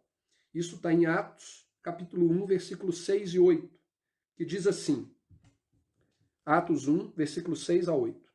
Aqueles, pois, que se haviam reunido perguntaram-lhe, dizendo, Senhor, restaurarás tu, neste tempo, o reino a Israel? E disse-lhes, não vos pertence saber os tempos ou as estações que o Pai estabeleceu pelo seu próprio poder. Vou continuar. Mas recebereis a virtude do Espírito Santo que há de vir sobre vós, e ser-me-eis testemunhas, tanto em Jerusalém, como em toda a Judéia e Samaria e até os confins da terra. Depois de terem vivido tanto tempo junto com Yeshua, vendo tudo que ele fez, ouvindo tudo que ele ensinou, a última coisa, quando ele está ali para poder subir ao céu, a última coisa que eles vão perguntar para ele é o quê? Chegou a hora do reestabelecimento do reino de Israel? Ou seja, o período em que eles conviveram com Israel deixou claro para eles que a próxima etapa a se cumprir nas profecias, nas promessas estabelecidas por Deus, era a reunificação da nação. Por isso que eles chegam para Jesus e perguntam isso. É agora que isso vai acontecer? E aí o que Jesus fala? Não, vocês entenderam errado. Isso não vai acontecer. Agora é um novo povo. Deus tem uma nova noiva. Ele não vai reatar com aquela noiva original. É uma nova noiva, é um novo plano, é um novo povo, é uma nova história, é um novo testamento, é uma nova aliança. Vocês não entenderam isso até agora? Vão pregar o cristianismo pelos 4 cantos do mundo e esquece essa história de reino. Não foi isso que Jesus disse. O que Jesus disse foi o seguinte: não vos pertence saber o tempo que o Pai determinou para que essa coisa aconteça. Ou seja, vai acontecer. Jesus confirma para eles aqui: não se preocupem com isso. Mas vocês têm um trabalho a ser feito. Vocês têm que pegar essa mensagem que eu compartilhei com vocês, essa missão que foi dada para mim, de restaurar Israel, de reverter a maldição, de conduzir o povo a viver em obediência aos mandamentos de Deus, para que Israel possa ser glorificado na maneira que Deus entendia que ele deveria ser uma glória diante das nações do mundo. Essa missão que foi dada para mim, vocês têm que dar continuidade a ela. E a maneira dela cumprir o propósito dela é vocês levando a minha mensagem aos 4 cantos do mundo. Por que essa mensagem tem que alcançar os 4 cantos do mundo? Porque as ovelhas estão dispersas nos 4 cantos do mundo. Elas estão perdidas. E a mensagem tem que alcançá-las para que elas possam ouvir a voz do pastor e voltar a fazer parte do rebanho, que é Israel.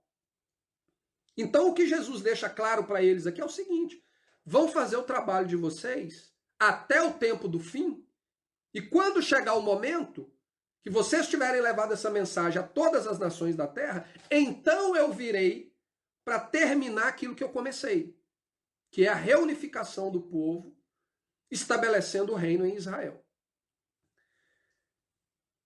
Esse é o Messias que as Escrituras nos revelam. Mas, infelizmente, esse entendimento ele é completamente ignorado no meio teológico cristão dos últimos 2000 anos. Eles ignoram o papel de Israel, o papel central de Israel, no cumprimento profético da vinda do Messias, da missão do seu ministério e do objetivo do estabelecimento do seu reino. Eles substituíram Israel por uma outra realidade. O Messias que nos é apresentado através da teologia cristã, que ignora completamente o papel das 2 casas e a missão do Messias em relação à restauração das 2 casas, chega a ser um Messias que é o oposto daquilo que as Escrituras nos revelam. Primeiro, uma característica marcante deste Messias, que na verdade é o oposto do que a palavra de Deus nos ensina. Ele não veio restaurar Israel e se casar com aquela a quem ele deu carta de divórcio. Se vocês querem compreender um pouco melhor a respeito dessa questão da carta de divórcio, leiam Oséias capítulo 1 e 2. Trata exatamente disso. Como que Deus deu carta de divórcio a Israel e depois ele promete que ele a receberia de volta. A mesma esposa de quem ele se divorciou é a esposa que ele vai receber de volta. Só que o Cristo que nos foi apresentado pela teologia cristã, que ignora a importância, o fato de ser essencial entendermos a história das 2 casas para compreendermos o Novo Testamento, aqueles que ignoram isso, eles excluem Israel do plano de Deus e eles nos apresentam um outro Israel. um novo Israel, ou seja, é uma outra esposa. Não é a mesma esposa que foi mandada embora que está voltando. É uma segunda esposa. E Deus não tem segunda esposa. Ele não veio reverter a abominação de Jeroboão. Ele veio acabar com a lei de Deus, de maneira que o sistema de culto híbrido, abominável de adoração ao Deus de Israel, na verdade se tornasse a religião oficial do Estado e de todo o povo de Deus.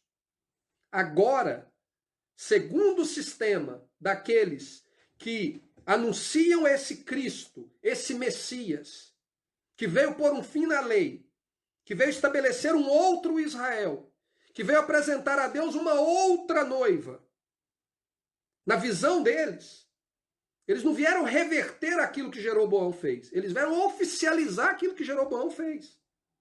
A prova de santidade diante de Deus não é mais em seguir a lei de Deus, mas em se submeter à autoridade dos governantes, dos líderes religiosos, que mudaram os dias de festa, os dias de culto e a maneira de se adorar a Deus.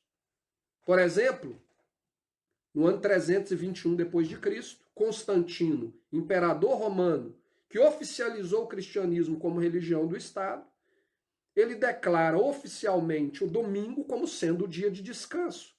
E a partir daí se determina que aquele que descansar no sábado, ele poderia ser, inclusive, ser colocado para a pena de morte. Porque o dia de se descansar era o dia do sol, segundo a própria declaração do decreto estabelecido por Constantino. No dia do sol é o dia do descanso para o cristão. Então, a exemplo do que Jeroboão fez lá no passado, em mudar a data dos dias de adoração a Deus, Constantino oficializou isso no ano 321. Depois, no ano 325, no Concílio de Nicéia, a reunião de todos os bispos da Igreja Cristã Gentílica naquele momento substituiu a data de adoração e da celebração da Páscoa, substituiu a data estabelecida por Deus na lei de Deus por uma data que coincidia com a celebração ao culto da deusa da fertilidade babilônica, Ishtar, que é exatamente a mesma deusa Ashtaroth, que Salomão se envolveu com ela, que Jeroboão se envolveu com ela e que causou todo o juízo e a destruição no povo de Israel nos últimos 3.000 anos.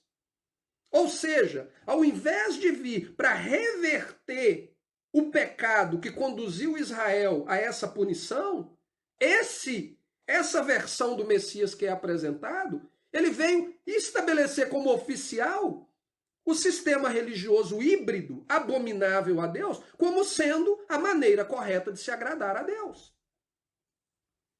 Durante esses últimos 10 anos, eu tenho estudado muito a respeito dessa visão, e pela primeira vez, quando eu estava preparando esse estudo, eu consegui visualizar a semelhança daquilo que Jeroboão fez com a semelhança do que é o sistema religioso de hoje. Jeroboão, ele criou esse sistema com o intuito de não perder poder sobre o povo, para que o povo não voltasse a ficar debaixo da autoridade do rei de Judá e adorasse a Deus segundo os parâmetros estabelecidos pelo próprio Deus. Hoje, o sistema religioso vigente, ele condena como judaizante aquele que quer voltar a ficar debaixo da autoridade do rei de Judá e adorar a Deus segundo os parâmetros estabelecidos na sua lei como modelo de santidade, o modelo estabelecido por Deus para que ele possa ser adorado. Não é nada diferente. O que a gente vê hoje é uma repetição do pecado de Jeroboão. O sistema religioso, ele muda as datas e o modo de adorar a Deus, ele assimila culto pagão na maneira de se adorar a Deus e ele condena aqueles que querem voltar debaixo da autoridade do rei de Judá. A questão que eles ignoram é que aqueles que querem voltar a estar debaixo da autoridade do rei de Judá, ele não está querendo voltar à autoridade debaixo do rei Roboão. Ele quer voltar a ficar debaixo da autoridade daquele que foi enviado por Deus para ser um só pastor, para ser aquele que veio cumprir o propósito de reverter a maldição e de restaurar a nação de Israel e estabelecer um povo santo como Deus é santo. Mas o sistema continua lutando. O sistema estabelecido por Jeroboão continua lutando. A gente precisa ter a compreensão disso. E só compreendendo toda essa história relacionada às duas casas é que a gente consegue entender aonde nós estamos posicionados hoje, quem nós somos em relação aos planos de Deus, e isso nos possibilita nos livrar desse sistema religioso que quer nos manter preso e que o final vai nos conduzir à perdição.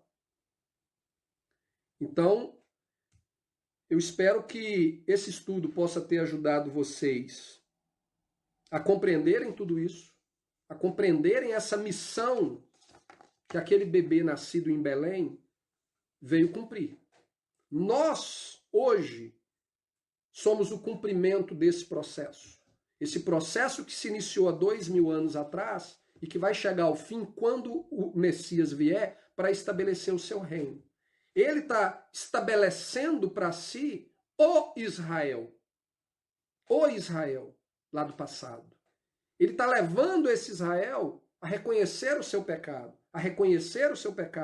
a se arrepender dele e a andar de maneira correta, em obediência aos mandamentos e estatutos de Deus. Por isso ele é o nosso exemplo de como viver uma vida que agrada a Deus. E a gente vai ver isso na prática a partir da próxima semana, quando a gente começar a estudar o ministério do Messias, o dia a dia do Messias. A gente vai ter a oportunidade de compreender isso de maneira ainda mais perfeita. Mas a profecia está aqui. Ela é clara, ela é inquestionável e, como sempre, eu estou aqui sempre à disposição para qualquer pessoa que virar para mim e falar: Marcelo, a sua interpretação do texto bíblico está completamente equivocada. Não é isso que Jesus veio fazer. Jesus veio para nos permitir celebrar o Natal no dia do nascimento do Deus Sol. Adorar a Deus no dia do culto ao Deus Sol, o dia do Deus Sol. Para nos permitir comer aquilo que é abominável. Ele veio para acabar, para pôr um fim na lei. Talvez isso faça sentido para alguém. Né? Durante muito tempo eu acreditei nisso porque eu não conhecia essas verdades. Eu não conhecia o contexto profético no qual a vinda do Messias estava inserida. Então eu acreditei. Mas a partir do momento que nós temos acesso ao conhecimento e à verdade, é inquestionável que alguma coisa não bate. O Messias ele vem para reverter a maldição, não para oficializar a maldição como se fosse algo santo. Não é para isso. O nome de Deus será glorificado diante das nações quando Israel retornar, se arrepender, ter nojo dos seus pecados e passar a andar em santidade, em obediência aos estatutos e juízos de Deus. É assim que o nome dele vai ser glorificado diante das nações. E é isso que Yeshua veio fazer nas nossas vidas. Então, como sempre, eu fico à disposição para quem quiser fazer algum comentário, críticas, quem quiser discordar de mim, fique à vontade, mas discorde baseado na palavra de Deus. Né? Discorde baseado naquilo que Deus nos ensina, e não apenas nas nossas opiniões. Eu vejo aqui só alguns comentários assim, nenhum tipo de pergunta. Vou dar aí um pouquinho de tempo aí para quem quiser fazer alguma pergunta, porque às vezes demora um pouquinho para digitar, né? Então eu vou dar um tempinho aí para vocês. Espero que esse estudo tenha trago informações válidas. Né? O profeta, se eu não me engano, o profeta Amós, ele diz que o meu povo se perde por falta de conhecimento. Esse tipo de conhecimento aqui nunca nos foi dado dentro de uma igreja cristã. E esse tipo de conhecimento ele é essencial para a gente compreender o Novo Testamento. A gente tentar entender o Novo Testamento fora desse contexto das duas casas é perca de tempo. A gente vai acabar inventando o nosso próprio sistema religioso, assim como Jeroboão fez. Ou dando continuidade ao sistema religioso estabelecido por Jeroboão. Jeroboão, na verdade, né? Não é Jeroboão. Jeroboão. Aparentemente não temos perguntas, então eu vou dando aqui por encerrado o nosso estudo de hoje. Que Jeová abençoe a todos vocês. Tenha uma semana abençoada.